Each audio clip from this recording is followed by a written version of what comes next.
Vai pegando a sua Bíblia, 1 Pedro 5, verso 6. Obrigado aos irmãos do louvor. Obrigado, Márcio. Obrigado, Ireni. Graças a Deus por você estar aqui nesta noite. Saiba que Deus ele tem uma palavra especial para você. Então abra o seu coração. Saiba que nós estamos na dependência dEle, diante da graça dEle. Não é à toa que você está aqui. Deus tem um propósito em todas as coisas. Se você achar, coloque-se de pé em reverência à palavra do Senhor. 1 Pedro 5, verso de número 6. Aleluia. Uma palavra simples, mas que nós precisamos estar antenados naquilo que o Senhor nosso Deus ele fala ao nosso coração. E essa aqui é a palavra que Deus ele traz para nós hoje, neste dia. Às vezes você pode falar assim: ah, pastor, vai dar certinho para o meu fulano, para o Beltrano, para o meu irmão. Não, irmão, é para você. Você que está aqui, Deus te trouxe aqui, é para você. Saiba que antes de Deus falar com você, Ele já falou com o pastor também, que nós não somos melhor do que ninguém. Então presta atenção naquilo que Deus ele vai falar ao nosso coração. Acharam aí 1 Pedro? Se você não achou, acompanha ali no telão. A palavra diz assim, vou ler ali: portanto, humilhem-se debaixo da poderosa mão de Deus, para que eles os exalte no tempo devido. Verso 7. Pulou 7? Lançando sobre ele toda a vossa ansiedade, porque ele tem cuidado de vós. E uma outra tradução diz assim: humilhai-vos, pois, debaixo da potente mão de Deus, para que a seu tempo vos exalte. Amém? Vamos orar? Deixe sua Bíblia aberta, feche seus olhos. Senhor Deus, diante da sua presença nós estamos, diante da sua graça, diante da sua misericórdia. Obrigado, Pai, por podemos estar aqui. Obrigado, Pai, pela tua palavra. Que não seja eu falando, ó Deus, mas o teu Espírito falando através da minha vida. Espírito Santo de Deus, testifica esta palavra ao coração de cada um. Na sua dependência nós estamos, em nome de Jesus. Amém? Podeis assentar, em nome de Jesus. Pouquinho antes a palavra ela diz assim que Deus ele resiste ao soberbo, mas ele dá graça aos humildes. Perguntaram para Agostinho: qual a principal virtude do cristão? Aí ele falou que são 3. Alguém imagina quais sejam as 3? Ele respondeu assim: a primeira é a humildade, a segunda é a humildade, a terceira também é humildade. Então, irmãos, a principal virtude do cristão é a humildade. O fato de, quando Jesus ele nos ensina através das bem-aventuranças, lá em Mateus 5,3, ele diz que bem-aventurados os humildes de espírito, os humildes de coração, porque deles é o reino do céu. Ninguém pode de fato entrar no reino de Deus sem ser convertido, regenerado, sem passar por esse processo de quebrantamento diante de Deus. Só que a palavra de Deus, irmãos, ela vai mais longe um pouco. Lá em Efésios 4:1, a palavra do Senhor, ela nos diz assim: rogo-vos, pois, eu, o preso do Senhor, que andeis como é digno na vocação com que foste chamado, com toda a humildade e mansidão, com longanimidade, suportando-vos uns aos outros. Nós vemos aqui em Efésios algo interessante para a nossa vida. Andeis como é digno da vocação com que fostes chamados. Cada um de nós, irmãos, fomos chamados por Deus. Temos um chamado de Deus. Olha aí para o seu irmão e vê se ele tem cara de quem está andando de acordo com o chamado dele. Mas, pastor, como que é isso? Como que eu vou saber isso só olhando para o meu irmão? Porque ele fala assim, ó, com toda a humildade. O irmão tem cara de humilde? Como que é essa cara de humilde? Será que ele está vestido de pano de saco, é ser humilde? Roupa furada, roupa velha rasgada, é humilde? É humildade isso? Né? E ele fala mais, mansidão. Olha só, longanimidade, suportando-vos uns aos outros.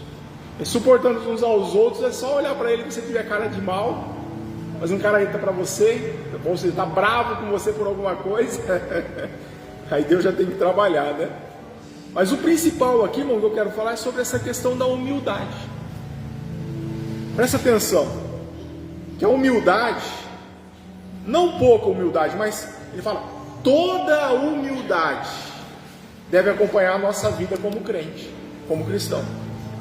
E a gente, irmãos, não se humilha somente na conversão, mas nós temos que buscar uma vida de humilhação, de quebrantamento, diante de Deus. Diante de Deus. Esse versículo, ele está na carta de Pedro. Pedro, ele foi enganado pela soberba. Então ninguém melhor do que Pedro para nos falar sobre essa questão da humildade. Porque a Bíblia mesmo nos diz que Deus, ele resiste aos soberbos. Pedro, ele foi enganado pela sua soberba. Sabe, irmãos, ele achava que ele era o melhor dos apóstolos. Isso é o que estava no coração de Pedro.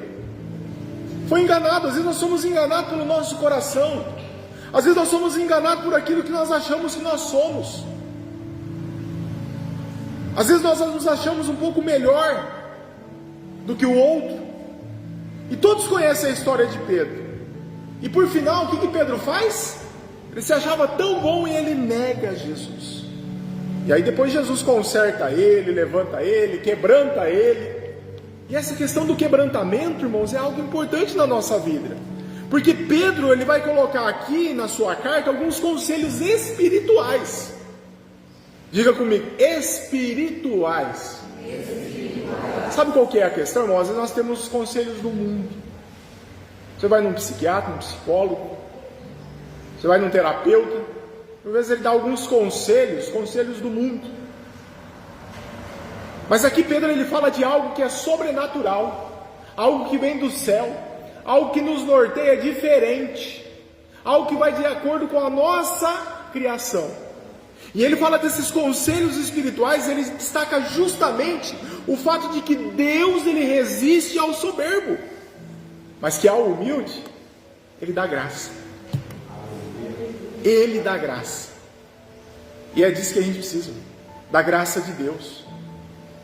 Eu quero tirar desse versículo algumas lições, porque ele diz assim, humilhai-vos. A gente poderia colocar isso como não como uma recomendação, mas eu acho que mais do que isso, uma exortação. Porque depois ele vai dizer como é essa humilhação. Porque ele, nesse versículo, fala algo que é sobre nós estarmos debaixo da poderosa mão de Deus. E essa é a forma da humilhação. Depois ele faz uma promessa também. Lá no final do versículo ele fala, para que a tempo oportuno o vos exalte. Sabe, irmão, essa questão de Deus nos exaltar? Faz toda a diferença. Então tem praticamente 3 lições aqui que nós podemos tirar logo de cara desse versículo. O apóstolo Paulo diz, não tenho que me gloriar, senão na cruz de Cristo. Um homem sábio, um homem que entendeu aquilo que Deus tem para a humanidade. E se nós somos cristãos verdadeiros, irmãos, há profundidade nisso. Porque a cruz, quando nós nos integramos à cruz, quando nós conhecemos a cruz de Cristo, irmão, a cruz ela tira todo o motivo que nós podemos ter nós nos acharmos melhores do que outros. A cruz ela arrebenta com a gente. Ela tira esse sentimento de nós. Ela tira essa questão do nosso coração, que vem lá imputada no mundo. Porque quando nós chegamos no mundo, nós chegamos o quê? Com soberba. Mas quando nós começamos a entender o cristianismo, a entender o sacrifício de Jesus, nós olhamos para a cruz, irmão, a gente fala, puxa, pastor, realmente nós não somos nada não.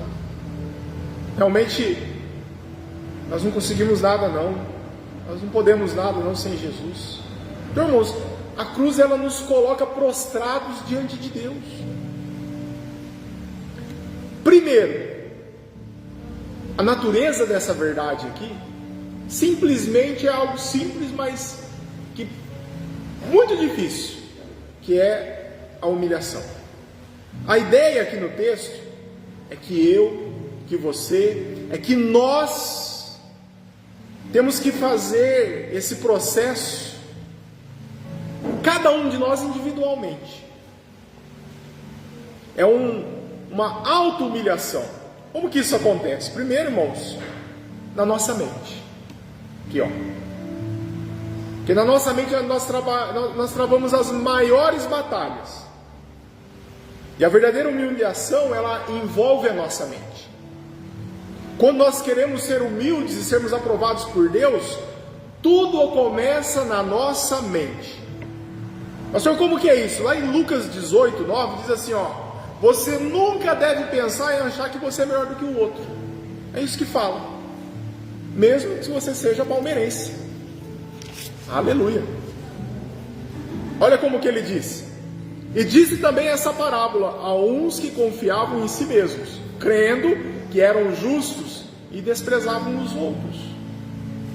E veja só a consequência da lógica de Jesus. Ele diz que o soberbo, ele confirma em si mesmo. A dependência do soberbo, ela está em si mesmo. Ele se acha superior ao outro. E você vai descobrir, irmãos, e Jesus vai começar ali a contar a parábola do publicano e do fariseu. E nessa parábola nós vemos que quem foi aceito diante de Deus foi aquele que foi mais humilde, ou que se humilhou diante de Deus. E essa é a vida que nós vivemos hoje. Às vezes a gente se depara lá no mundo com uma competitividade. Você se depara a cada dia com competitividade? Irmão, é todo dia. A gente fala assim, meu pastor, nós somos a todo dia matando um leão por dia. Pode falar mais às vezes, né? Matando um tiranossauro rex por dia, para ser um pouco mais violento. Isso nos leva a essa competitividade. E parece que nessa sociedade, essa questão da humildade, irmãos, ela começa a ser considerada como um defeito. A pessoa que tem a humildade no seu coração, ela é taxada como uma pessoa que tem um grave defeito na sua vida. As pessoas, elas se comparam, as pessoas, elas se acham. Então o ato mental daqui da cabeça de se considerar justo, perfeito, irmão, levar as pessoas a confiar em si mesmo, de pensar, olha, esse pecado eu nunca vou cair, isso eu nunca vou fazer. Aí a gente acaba caindo igual Pedro. Pedro mesmo, ele falava, Senhor, isso nunca vou te abandonar. A primeira pressão que deu em cima de Pedro, ele nega Jesus. O fato de nós sermos crentes nos deixa com a ideia de sermos a elite espiritual. Às vezes nós olhamos para os outros e nos achamos que nós somos por cima. Só que a verdadeira humildade, irmãos, ela também envolve não só a mente da gente, mas também aqui, ó, o sentimento. O sentimento. Tiago 4, 9 e 10 diz algo que a gente não gosta muito, mas a Bíblia, ela diz que nós temos que fazer. Diz assim: senti as vossas misérias, lamentai, chorai, converta-se o vosso riso em pranto e o vosso gozo em tristeza. Humilhai-vos perante o Senhor, e Ele vos exaltará. É isso que a palavra nos diz. Agora a gente precisa entender esse ato de se humilhar perante o Senhor, de chorar, de se quebrantar. Ei, irmão, por vezes nós temos perdido isso. Nós temos perdido essa intimidade com Deus. Isso aqui precisa ser um ato espontâneo, precisa ser um ato sincero. Às vezes a gente se vê como uma pessoa com responsabilidades, e por vezes essa questão, ela faz com que nós sejamos durões. Principalmente os que são o chefe da casa.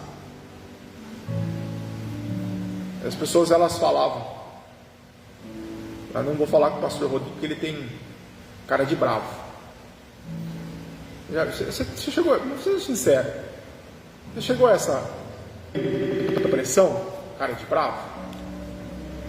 As pessoas chegaram já para mim falando isso. Não, o senhor Rodrigo tem cara de bravo, cara de mal.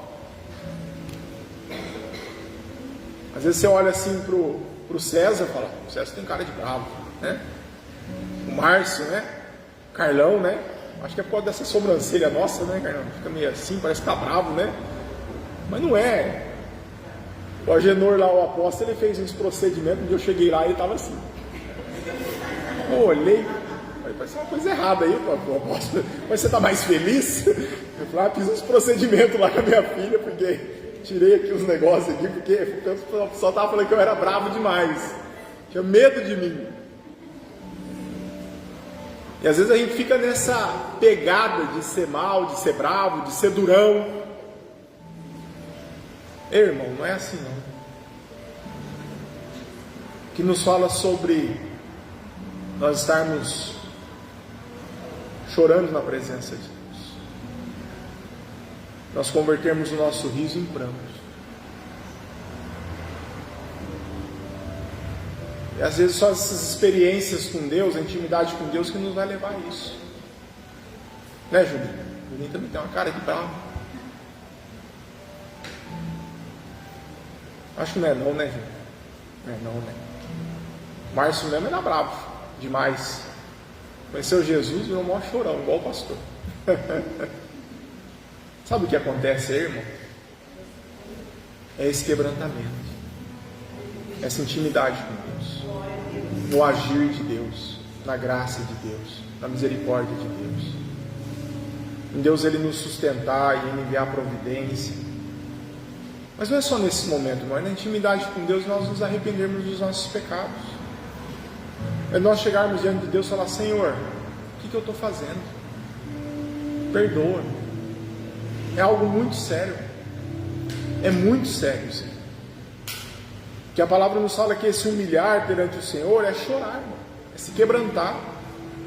E às vezes os durões são mais difíceis. Quando nós pecamos, irmãos, nós temos que ter consciência do nosso pecado.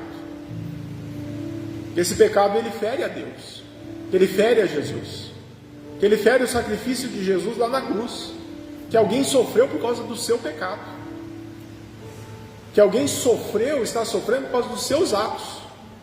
Jesus. Você se sente bem, irmão, quando alguém sofre por sua causa? Eu não me sinto bem quando alguém sofre por minha causa.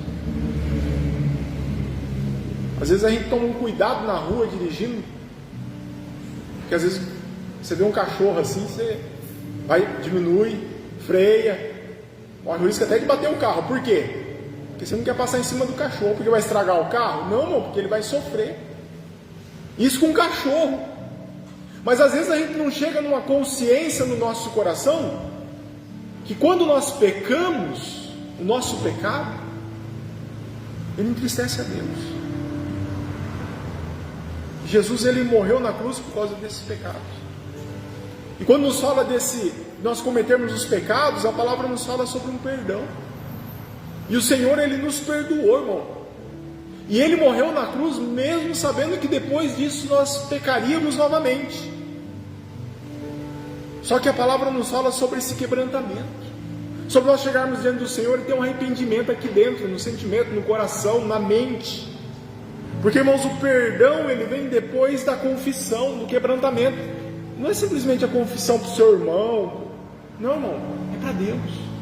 É a gente chegar para Deus, Senhor, eu sou falho, sou errado. Eu falhei contigo, perdoa-me, ó Pai. E às vezes a gente perde isso, fala, não, Deus é tão bom, Ele sabe que eu estou fazendo coisa errada, Ele sabe que eu vou fazer coisa errada, e Ele sabe que... Não, irmãos, é nós chegarmos até Ele.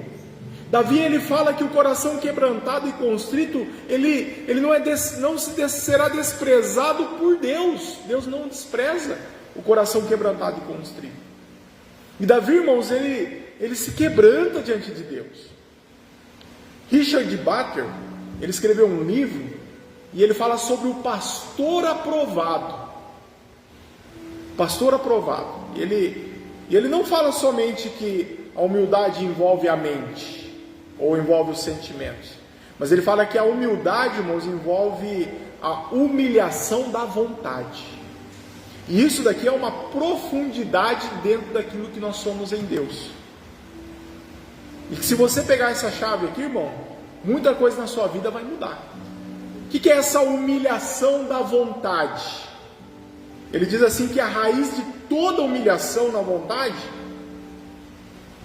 é amor a Deus a quem nós ofendemos. E nós temos um ódio pelo pecado, que ofendeu a nós e ofendeu a Deus. Então, quando nós sentimos o ódio do pecado e nós recusamos o pecado, essa humilhação da vontade, do nosso desejo, da nossa alma, ela muda muita coisa no mundo espiritual. Sabe quando você vai pecar e fala: peraí, não posso fazer isso, isso está errado. Como posso eu pecar diante de um Deus que fez tanta coisa para mim?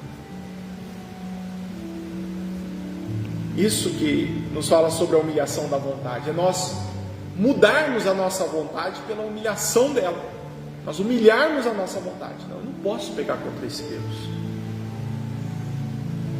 Você não quer isso, sua vontade, não querer isso. E sabe, isso aí torna a nossa humildade visível quando nós rejeitamos, quando nós não fazemos. Então, irmãos, a verdadeira humildade, ela brota daqui do coração, daqui de dentro. Nós não somos humildes porque nós vestimos uma roupa rasgada ou velha. Nós somos humildes porque nós temos um coração quebrantado diante de Deus, um coração constrito diante de Deus. E a Bíblia é clara, irmão: bem-aventurados pobres de espírito, ou seja, aqueles que reconhecem que não tem nada para oferecer a Deus, que não somos nada, não podemos nada. Mas a Bíblia fala que além da natureza da humilhação, ele fala sobre a utilidade da humilhação. A humilhação não é ter uma utilidade, que é nos conformar a Jesus Cristo. Filipenses 2,5, presta atenção aqui, diz assim: de sorte que haja em vós o mesmo sentimento que houve também em Cristo, que sendo de forma de Deus, não teve por usurpação ser igual a Deus, mas esvaziou-se de si, tornando-se a forma de servo, fazendo-se semelhante aos homens. Presta atenção, irmãos. Paulo aqui ele trata da cristologia. Eu acho que esse aqui é o texto mais profundo sobre a cristologia. Paulo ele está tratando isso na igreja porque cada um se achava melhor. E isso acontecia até mesmo com os discípulos, porque os discípulos um ficava querendo ser melhor do que o outro. Você já assistiu aquele The Chosen? The Chosen, na parte da quarta temporada, você começa a perceber isso. Os discípulos chegavam e falavam: Senhor, permita que nós nos assentemos, um à tua direita, outro à tua esquerda.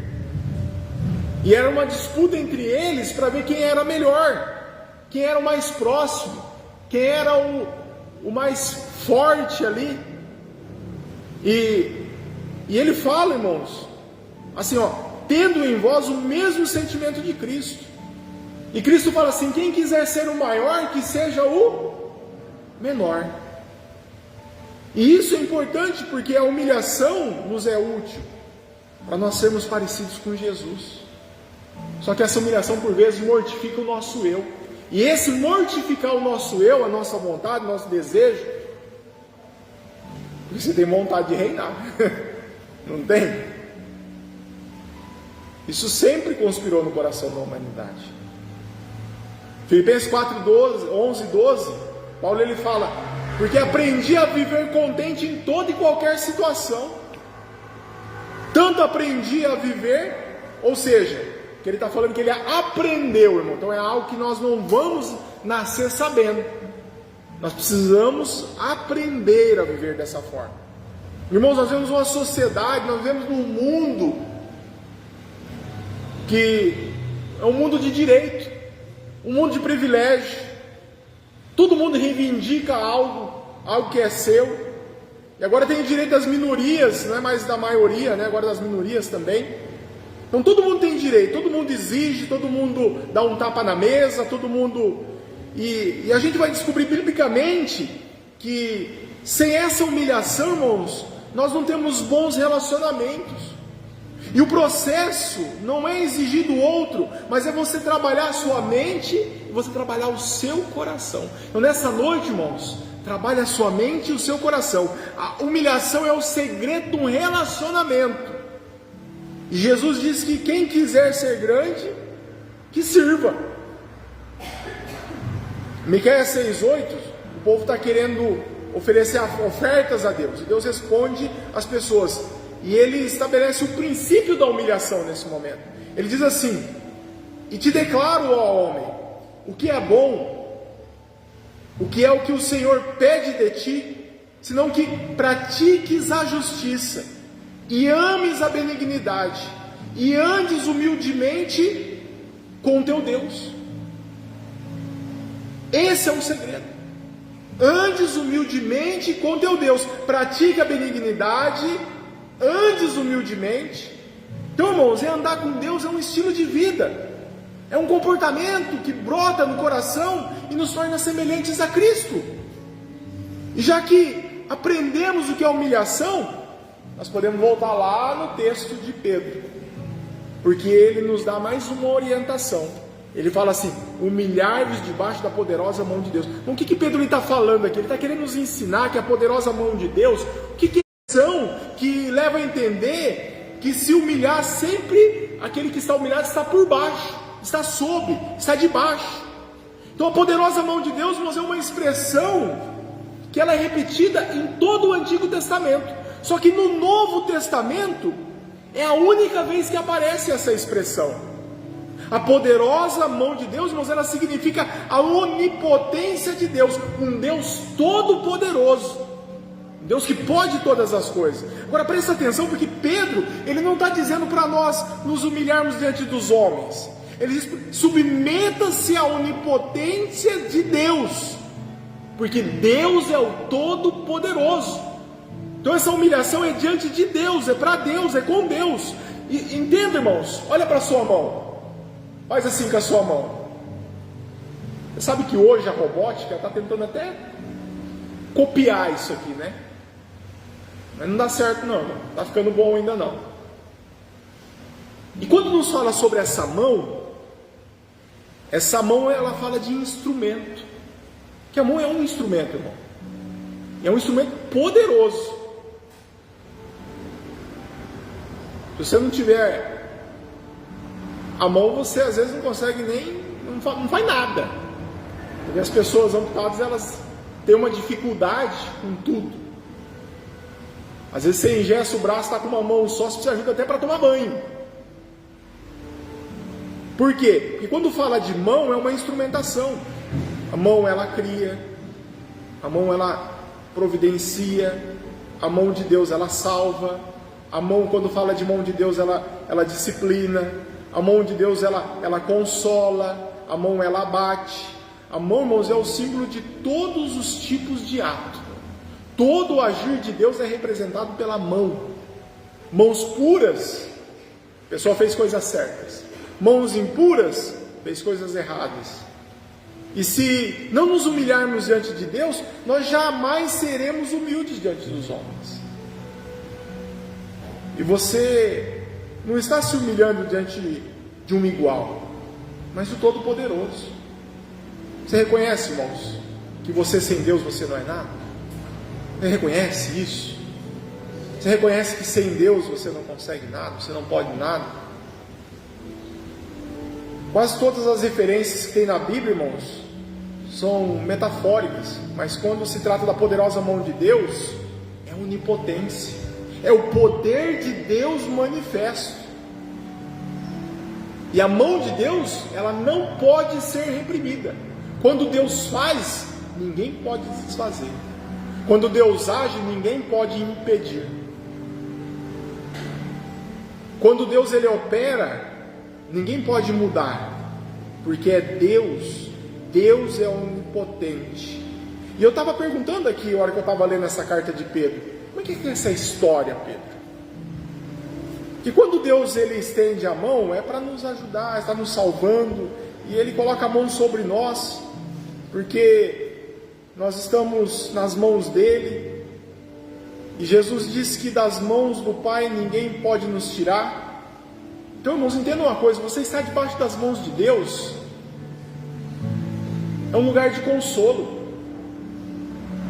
Às vezes você hoje está triste no seu coração, seu coração ele está inconformado com as situações, o seu coração está inconformado com aquilo que o mundo tem aplicado sobre a sua vida. Às vezes o seu coração ele está inconformado com tudo aquilo que as pessoas estão vivendo, estão passando, ou aquilo até mesmo que você está vivendo, aquilo que você está passando. Mas quando nós nos colocamos diante dessa questão da poderosa mão de Deus, nós sabemos que Deus é quem nos sustenta, Deus ele muda a história, Deus ele age, e a mão de Deus ela conforta o nosso coração. A palavra de Deus nos fala sobre uma paz que excede todo o entendimento. É uma paz que excede todo o entendimento da humanidade. E essa paz que excede todo o entendimento da humanidade, ela é essencial para a nossa vida, porque sem ela, irmãos, é muito frustrante nós vivermos nessa terra. Mas essa paz, ela vem de Deus, e ela fala que essa paz, ela é a paz que vem de Deus. Irmãos, a mão de Deus é o lugar mais seguro que nós podemos escolher para ficar. Mas para nós chegarmos ali, nós temos que nos humilharmos diante dele. Reconhecermos a nossa situação de que nós não somos nada, não podemos nada, e que Ele está agindo em todas as coisas, que nós temos que crer nisso. E às vezes fazer escolhas. É igual o irmão estava falando aqui, a criança é cheia de umas perguntas assim, que você tem que ser mestre em escatologia, mestre para responder uma pergunta simples de uma criança. Eles não fazem ideia, enrascado que a criança nos coloca. E a menininha perguntou: mas se Deus sabia que o homem ele ia comer da árvore lá, do fruto da árvore do conhecimento do bem e do mal, por que ele plantou a árvore? Não plantasse essa árvore. Mas sabe, irmãos, é essa questão da escolha. Deus ele nos coloca a escolha todo dia. Todo dia. Todo dia o inimigo ele apresenta, e tem um lado contrário também. Esse mundo jaz o maligno, ele está agindo aí. Por enquanto, logo essa história muda. Mas enquanto o nosso Senhor não volta, ele está aí, querendo frustrar os planos de Deus.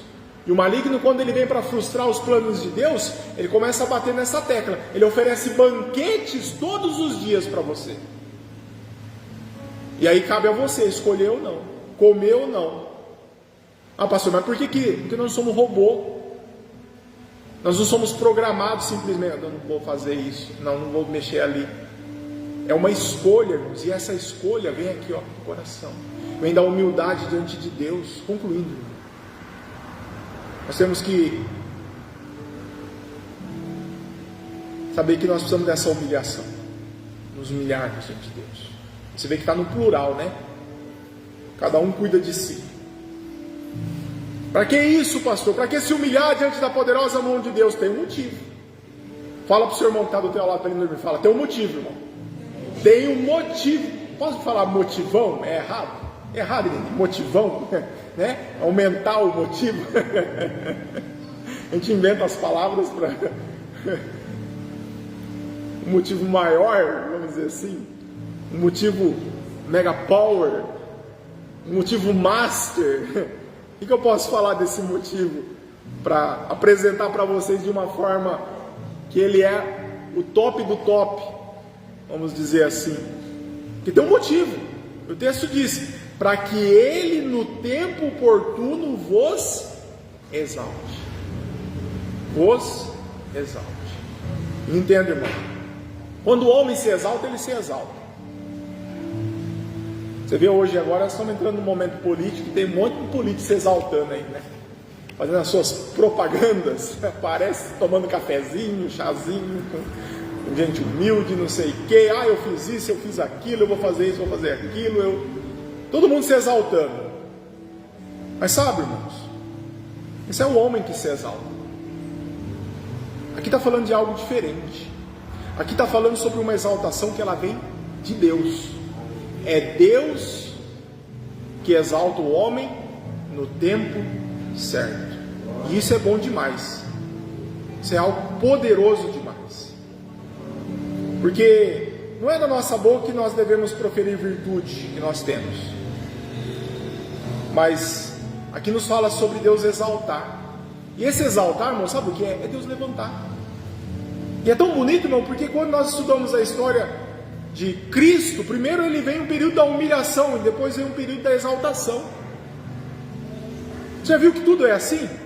A humilhação de Jesus teria como quando ele se tornou como nós, morreu como maldito, mas daí ele ressurge, ele vence a morte, e aí ele começa o seu estado de exaltação. E quem que está exaltando a Jesus? O próprio Deus. Quem vai te exaltar, irmão, é o próprio Deus, não é um homem. Davi, quando ele estava construindo o templo, e olha que Davi não economizou. Davi, ele bancou ali o templo e foi forte. E ele diz algo interessante, ele fala assim lá em 1 Crônicas 29, 11 e 12. Tu és, Senhor, a magnificência, o poder e a honra e a vitória e a majestade, porque teu é tudo quanto há nos céus, na terra. Teu é, Senhor, o reino, e tu te exaltaste por cabeça sobre todos. E aí no 12 ele diz assim: e riqueza e glória vem de diante de ti, e tu dominas sobre tudo, e na tua mão há força e poder, e na tua mão está o engrandecer e o dar força ao tudo, a todos. A Deus cabe o engrandecer e dar força a todos. Na tua mão, ele fala sobre o abençoar, nos exaltar na terra. E se isso não acontecer aqui na terra, irmão, eu te falo uma coisa, está garantido lá no céu. Se você não receber aquilo aqui, você vai receber de Deus lá. Entenda uma coisa, irmãos, Deus ele é fiel. E o salmista Davi, ele escreve o Salmo 37, e ele compara o ímpio com o cristão, e ele fala: não te indignes por causa dos malfeitores, nem tenha inveja dos que praticam a iniquidade. E mais adiante ele diz assim: confia no Senhor, faz o bem, habitarás na terra, e verdadeiramente serás alimentado. Providência de Deus, verdadeiramente será alimentado. E mais, entrega o teu caminho ao Senhor, confia nele, e ele o fará. Irmãos, Deus ele faz, Deus ele age, Deus ele está agindo nesse momento, através de circunstâncias visíveis e invisíveis. Deus ele está agindo, às vezes para te abençoar daqui 10 anos agora. Um dia, já falei isso aqui, para quem não ouviu ou quem já ouviu se lembra. Um dia Deus colocou no coração de um homem plantar uma arvorinha lá na frente da casa dele, um sicômoro. Alguns anos depois alguém estava subindo no sicômoro, estava usando aquela árvore, e aí Jesus olha e fala: Zaqueu, desce depressa, porque Zaqueu tinha que subir naquela árvore. Mas Deus já colocou no coração daquele homem muitos anos antes de plantar a árvore na frente da casa dele. Então, irmãos, Deus ele está agindo de todas as formas sobre a sua vida, para a sua vida, para que a graça dele seja derramada, para que o amor dele seja exaltado na sua vida, para que o poder dele seja manifesto sobre você. E entenda, Deus ele faz, ele age. Agora ele fala assim: não te indigne por causa dos malfeitores. A gente olha no mundo, pessoas maltratando pessoas, pessoas passando pessoas para trás e se dando bem. Olha lá, fazendo coisa errada, está se dando bem. A palavra fala: não te indignes por causa dos malfeitores, nem tenha inveja dos que praticam a iniquidade. Sabe por que ele fala isso, irmão? Porque, para encerrar, lá em Jeremias 51, 56 e grava esse versículo, grifa ele na sua Bíblia, grava esse versículo. Jeremias 51, 56. Diz assim: porque o destruidor, vamos ler junto? Projeta ele, por favor. Vamos ler junto? Porque o destruidor veio sobre ela, sobre Babilônia, e os seus valentes estão presos, já estão despedaçados os seus arcos, pois o Senhor é Deus das recompensas, Ele certamente retribuirá. Sabe o que fala sobre essa recompensa? Em uma outra tradução fala assim, que a paga, ela vem de Deus. Sabe aquela lei da semeadura? Que a gente planta, a gente colhe. O irmão falou ainda que às vezes a pessoa planta um abacaxi, você não vai colher melancia, irmão. Ele fala que a paga, diz, olha só uma outra tradução, diz assim, ó, porque o Senhor, Deus que dá a paga, certamente lhe retribuirá. Está falando o que aqui? Sobre o ímpio. Entende, irmãos? Por isso que falam que a vingança ela pertence a Deus. Ou seja, irmãos, de Deus vem a paga. Coisas boas e coisas ruins. O que você tem feito? Eu te falo, eu te digo, te oriento. Faça coisas boas. Irmãos, não tem coisa melhor do que você ter um bom patrão. Tenha Deus como seu patrão, como seu pai, tenha identidade nele. Faça as coisas para Ele, as coisas que Ele pediu para você fazer. Não as coisas que você quer fazer para Ele, tem diferença. Faça as coisas que Deus pede para você fazer. E Ele vai te abençoar. A paga vem dEle. Coisas boas e coisas ruins. Sabe uma das coisas que mais nos intriga nessa questão de humanidade? É como nós vamos viver. Umas coisas você não pode errar. Você não pode errar com quem você casa. Você não pode errar a sua profissão. Errou isso aí, irmão, já está complicado. E às vezes a gente, diante de todas essas situações, a gente fica pensando assim, puxa, como que vai ser o meu sustento? O que eu preciso estudar para ser melhor, para viver bem nesse mundo?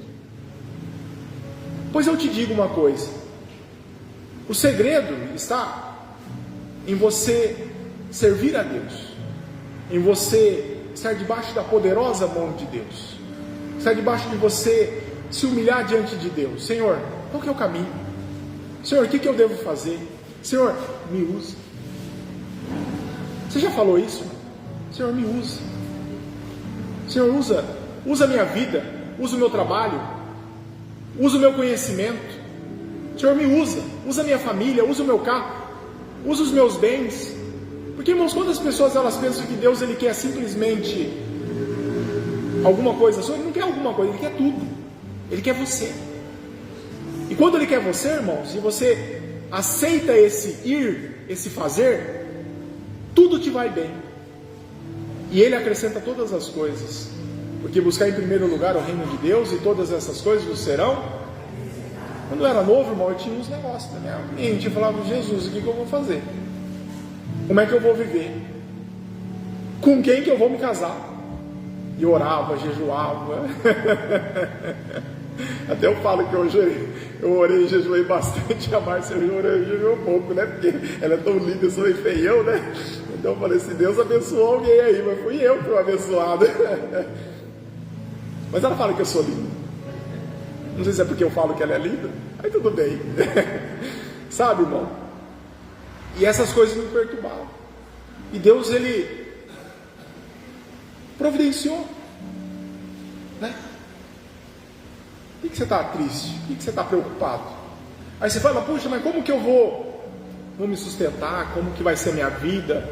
Irmãos, o segredo é buscar em Deus, humilhar diante de Deus, estar diante de Deus, tudo vai ser acrescentado. A pessoa chega lá em casa e fala, casa bonita, isso aqui. Chegaram a falar para a Márcia, mas é sua? Como? Né? Deus, irmão.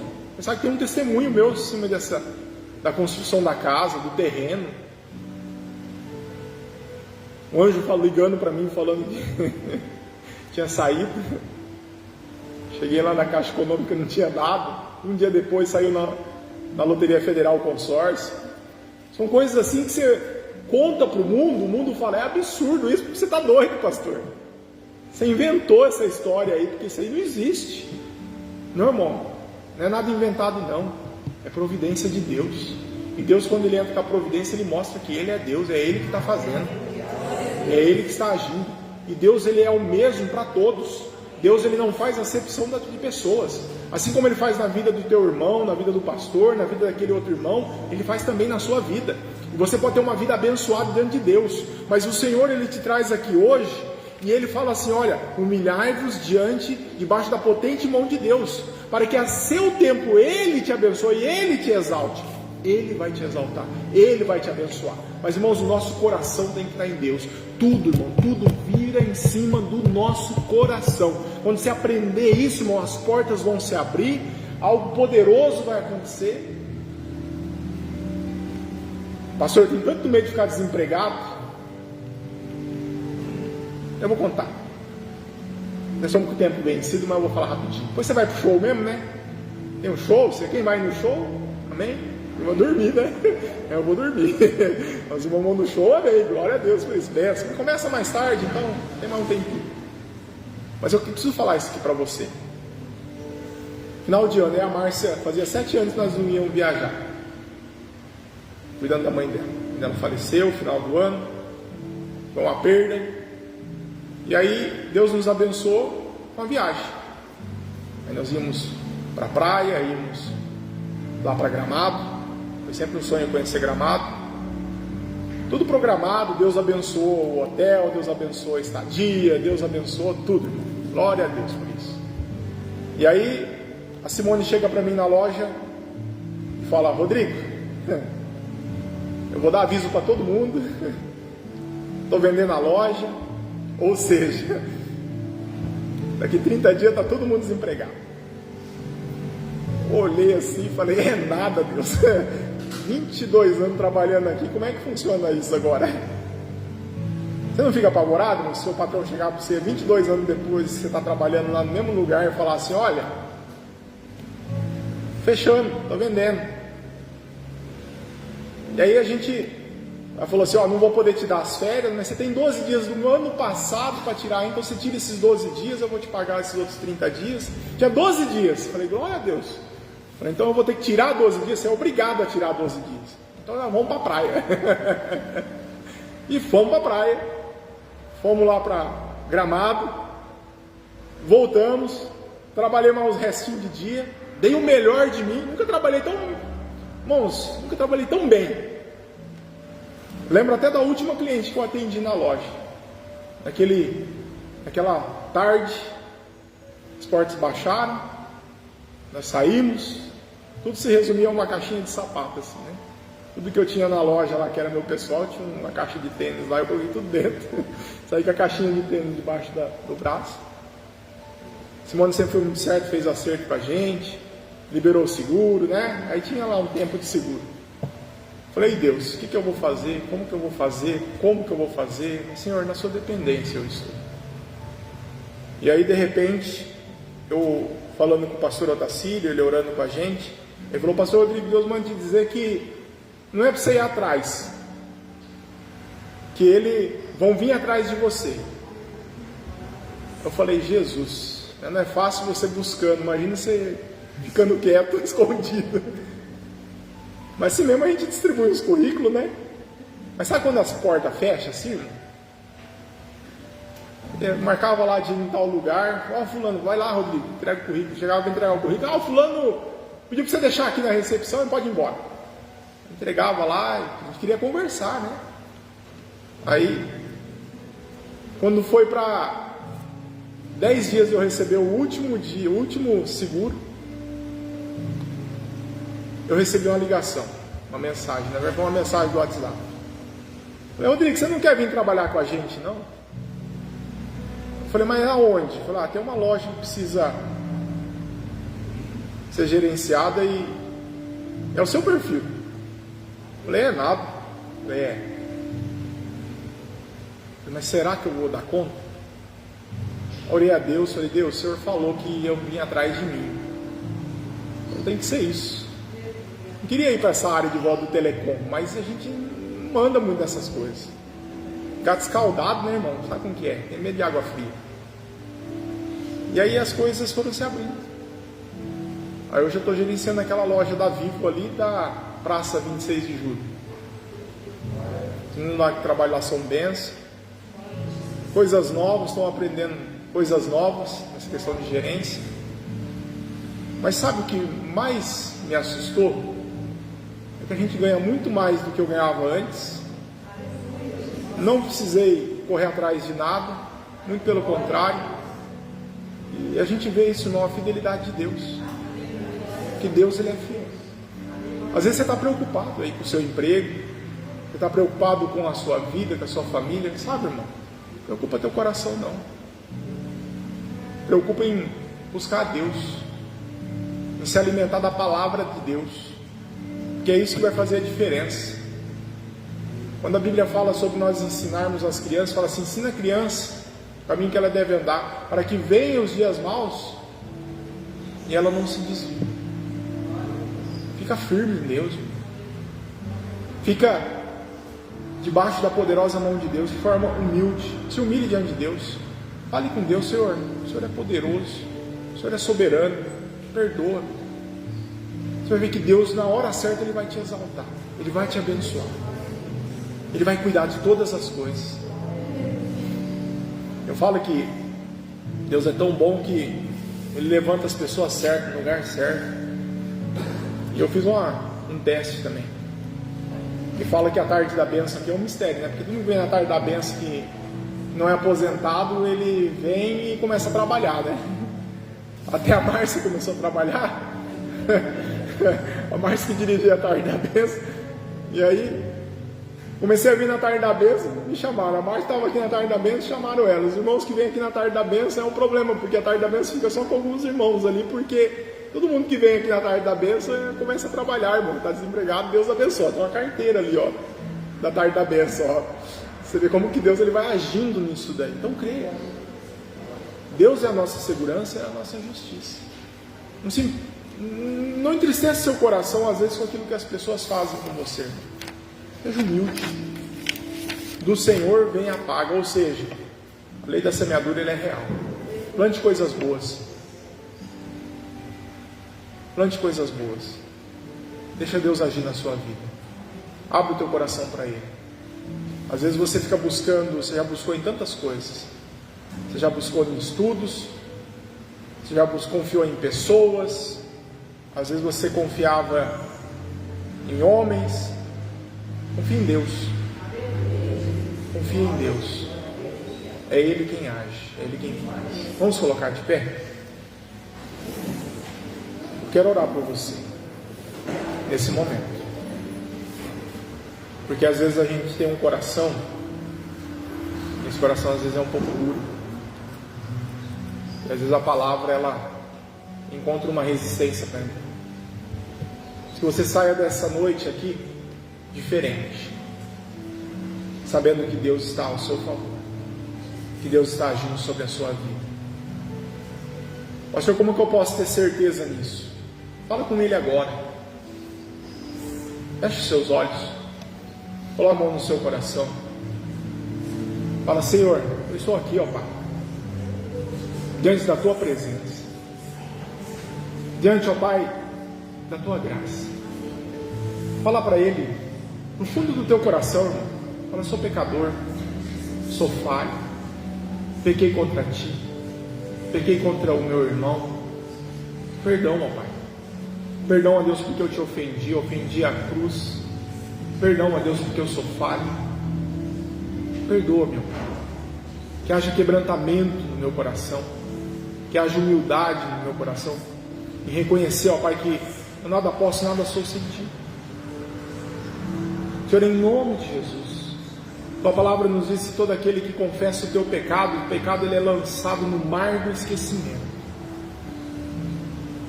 E assim como diz a Tua palavra, Deus, esse pecado agora, ó Pai, o inimigo tem usado para acusar o Teu filho, a Tua filha, ó Pai, agora seja jogado no mar do esquecimento. Em nome de Jesus, toda acusação do diabo agora, contra esta casa, contra esta vida, contra esta família agora, caia por terra, desapareça, pelo poder que há no nome de Jesus.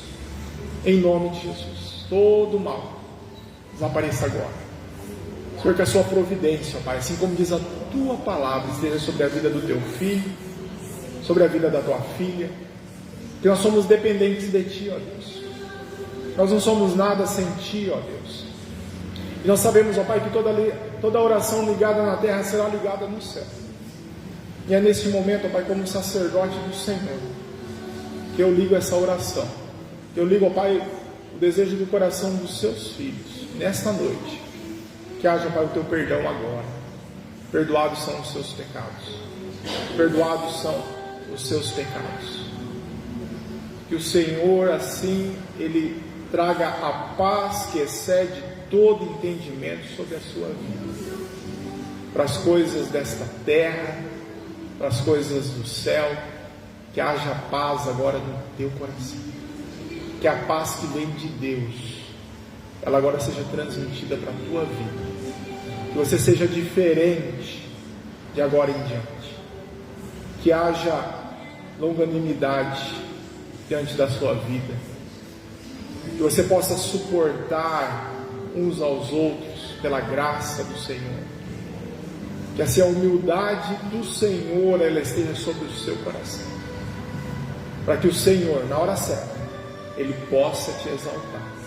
E Ele vai te exaltar na hora certa, no momento certo, na ocasião certa. Prepara a tua casa, prepara o teu terreno, prepara a tua vida. Deus, Ele vai te abençoar. Deus, Ele vai te exaltar. Esteja pronto. Humilhai-vos, pois, debaixo da poderosa mão de Deus, para que no tempo certo, Ele vos exalte, Ele te levante. Creia, Deus está agindo ao teu favor. Ele te ouve, Ele te vê. Amém, irmãos? Glória a Deus. Não dê ouvidos ao diabo. E ambas lança os dardos inflamados. A hora que você sair daqui, ele vai lançar os dardos. A hora que estiver amanhã, ele vai lançar os dardos sobre a sua vida. Sabe o que você fala? Diabo, você é derrotado. O Senhor, Ele me perdoou. Ele morreu na cruz pela minha vida. Eu sou perdoado. Eu sou abençoado por Deus. Amém, irmãos? Creia nisso. Deus, Ele abençoa a sua vida. Amém?